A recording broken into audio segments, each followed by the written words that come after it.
ఏపీలో ఇప్పుడు మనకి ఎలక్షన్ కోడ్ అయితే వచ్చింది. నెక్స్ట్ ఏ ప్రభుత్వం వస్తే ప్రజలకు మంచి జరుగుతుందని భావిస్తున్నారు? నాకు అనిపించింది అయితే చెప్తాను. జనాలైతే నాకు తెలీదు. ఎందుకంటే జనాలు మైండ్ సెట్లు ఎలా మారిపోతున్నాయి. నాకైతే తెలుగుదేశం. అంటే తెలుగుదేశం జనసేనకి అన్యాయం చేసింది, 20 సీట్లు మాత్రమే ఇచ్చింది అని అంటున్నారు. ఆయనకు ఒక సీట్ వచ్చినా పర్లేదు. ఆయన సీఎం అవ్వాలని మేము కోరుకుంటాం. ఒక ఎమ్మెల్యే హోదాలో ఉండి గట్టిగా మాట్లాడే దమ్ము ఎవరికైనా ఉందంటే దట్ ఈస్ పవన్ కళ్యాణ్కి మాత్రమే ఉంది. అంటే ఒక్క సీటు వస్తే మరి సీఎం ఎలా ఉంటారు? మేము అనుకుంటలేదు అన్నా నేను. వినండి, సీఎం అవ్వకపోయినా పర్లేదు. ఏదో ఒకటి ఉంటే గట్టిగా మాట్లాడడానికి ఒక బలం ఉంటుంది. సో ఇప్పుడు వైసీపీ నుంచి చూసుకున్నట్టయితే మనకి జగన్మోహన్ రెడ్డి అన్ని బాగానే చేస్తున్నారు. ఏం చేశాడు జగన్మోహన్ రెడ్డి గారు? ఏం చేశారు చెప్పండి. పథకాలు తగటాక ఒక 2-3 చెప్పండి. ఏమంటారు, నవరత్నాలు ఇచ్చాడు, సున్నా వడ్డీ ఇచ్చాడు, అమ్మఒడి ఇచ్చాడు, విద్యా విధానం ఇచ్చాడు, ఇలా చాలా పథకాలు ఇచ్చుకుంటూ పడ్డాడు. ఇప్పుడు మరి డిగ్రీలు చదువుకున్న వాళ్ళు బల్లల దగ్గర ఎందుకు వర్క్ చేసుకుంటారండి? చెప్పండి. మరి ఉద్యోగాలు ఉంటే డిగ్రీలు పీజీలు కంప్లీట్ చేసిన వాళ్ళు ఉద్యోగాలు లేకుండా అక్కడ ఎందుకు వర్క్ చేసుకుంటారు చెప్పండి.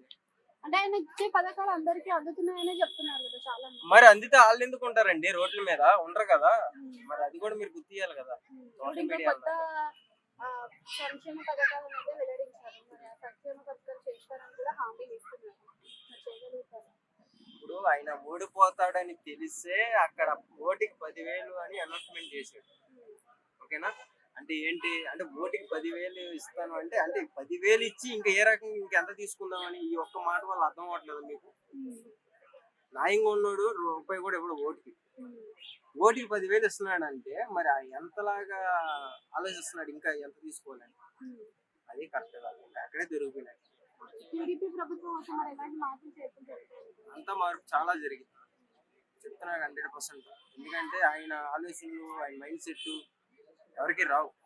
వాలంటీర్ల సిస్టమ్ టీడీపీ వచ్చినాక కూడా కంటిన్యూ ఉంటది.